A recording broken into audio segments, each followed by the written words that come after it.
हमारे साथ भोंग के रिपोर्टर मौजूद हैं। भोंग बहुत ही तारीखी कस्बा है जहाँ पे भोंग मस्जिद मौजूद है, उसके अलावा जैसा अस्पताल बहुत अच्छा काम कर रहा है। लेकिन वहाँ पे जो एक बुनियादी मसला है वो ये है कि हायर सेकेंडरी 2008 में बिल्डिंग बनाई गई, लेकिन वहाँ तक अभी तक क्लासेस का इजरा नहीं हुआ।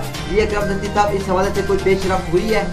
बिस्मिल्लाहिर्रहमानिर्रहीम। गफ़ार भाई बिल्कुल ठीक है, आप बिल्कुल सही कह रहे हैं। इसका बिल्डिंग तो 2008 में बनाया गया था, लेकिन अभी तक क्लासों का इजरा नहीं किया गया। इस सिलसिले में गुज़श्ता रोज़ प्रेस क्लब भोंग के अहदेदारों ने डिप्टी डी ओ सादिकाबाद जनाब अशरफ चांडिया से मुलाकात की, तो उन्होंने भी यह कहा था कि इंशाल्लाह आपकी आवाज़ आला हुकूमत तक पहुँचाई जाएगी। और ये जो है बहुत बड़ा गंभीर मसला है, क्योंकि देही इलाका है, वो बच्चों का पढ़ना कुछ मुनासिब नहीं समझते। अगर नज़दीक हो जाए स्कूल तो बच्चे पढ़ने के लिए आ जाएंगे। जी, ये अकरम नज़ीर साहब थे जो बता रहे थे, वहाँ पे जो जहन है कच्चे के लोगों को वो ये है कि अपने बच्चों को सादिकाबाद नहीं भेजते। उनका कहना ये भी है कि अपने बच्चों को हम सादिकाबाद नहीं भेजेंगे, अगर ये हायर सेकेंडरी चल जाए तो अपने बच्चों को हम यहाँ पे तालीम दिलवा सकते हैं। महकमा तालीम को फौरी तौर पर तवज्जो देना होगी।